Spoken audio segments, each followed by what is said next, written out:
Well, guys, I am here again working on the 1963 Austen Healey 3000.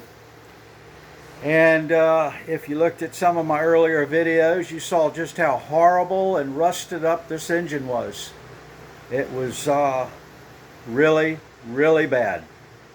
Almost to the point where you couldn't use it. The only saving grace is how it was sitting in the dirt.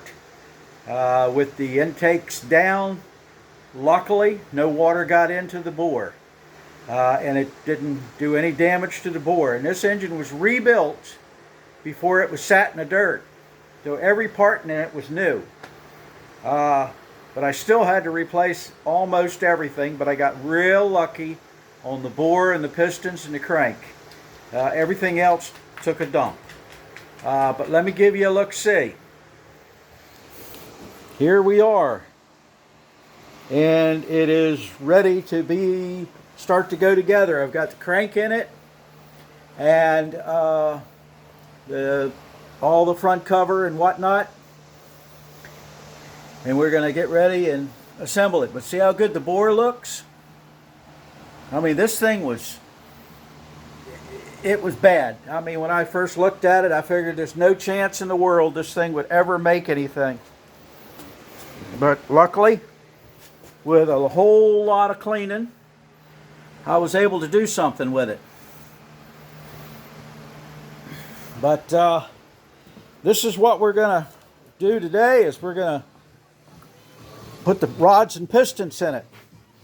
Now, this is something that I have assembled a lot of engines before. And here's something I've never run across in all the engines I've put together. If you look at the pistons, they're laid out in the way they go into the block. And if you look at the locking lips, which is right there, each one's got a locking lip, and these are facing forwards. And if you notice, the locking lip is here, is there, there,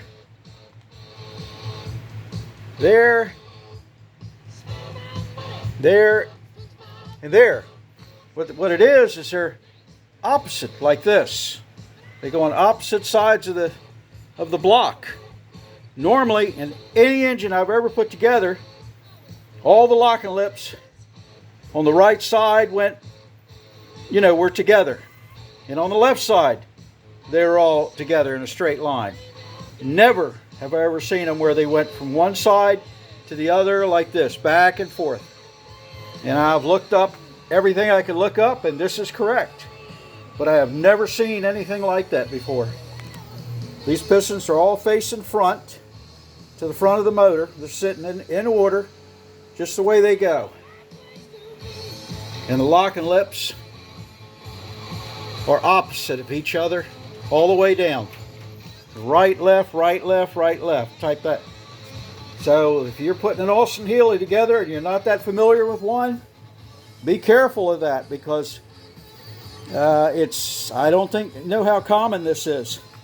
Like I said, I put a lot of engines together and I've never seen that before. So pay attention to little things, because it's important. Let me see. The pistons. These are the original pistons that came out of this. And you can see they're pretty good. Yeah, even the rings. These are the original rings. And this piston is 30 over. Hard to see in the light. And I had to take everything apart and even had to spruce up the wrist pins a little bit. They weren't rusted, or they're just a little stained, but no marks and no cuts or anything that looked like maybe I'd have a wrist pin failure. But you had to take everything apart, because every one of these pistons were stuck, basically from sitting, luckily. But the rods had surface rust on the rods, and it took a lot to get the rods clean. You know, if you can imagine that being rusty, and the way it looks now, it came out pretty good. So I got everything clean enough to go back together. But I did have to start soaking things in oil because as they were sitting here on the bench, after I cleaned them, they started to pick up a little bit of surface rust. And I guess because it was already diseased and I didn't have any oil on anything, that it just started to rust again. So I dropped everything in some old motor oil until I got ready to use it. That way we're good to go there. So, because this is some of the parts, and this is what most of the stuff looked like. All those nuts and bolts look like these. Now, normally you would throw that away, but I wire brushed and cleaned everything. And what you got over there is what I came up with. So you can see just how bad this stuff was. These are actually bolts that I had left over that I haven't got to the chance to clean them yet. And there's some of the garbage stuff. That's okay, but these are some of the studs and just whatnot. See, that's a bolt that I cleaned, and it just got put in here. But this is the difference between what you were working with and what you finished up with. So you can make this stuff work. Even things like this. This is completely frozen in place. So what I'll do is I'll take it completely apart and clean it. And I had to do that on everything. It's like everything you touch on this thing is to the point it needs to be thrown in the trash.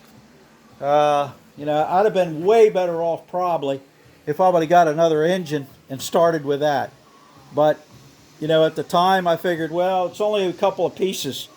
But man, it was a chain reaction.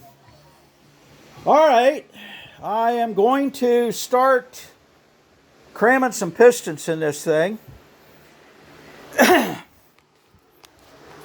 I would like to do a video of me putting it together, but it's so time consuming to put something like this together. This video would last 2 hours, and nobody wants to watch me work on an engine for 2 hours. So I don't even want to watch me do it for 2 hours.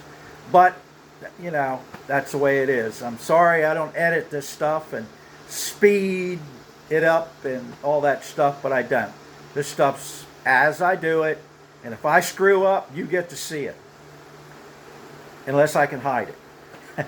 All right, guys. I just wanted to let you know and see what I'm doing.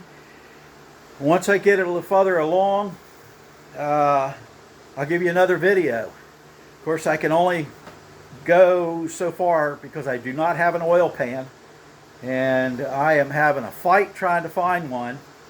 I really don't want to do an aluminum pan or spend $800-900 on a pan, but I might have to do that.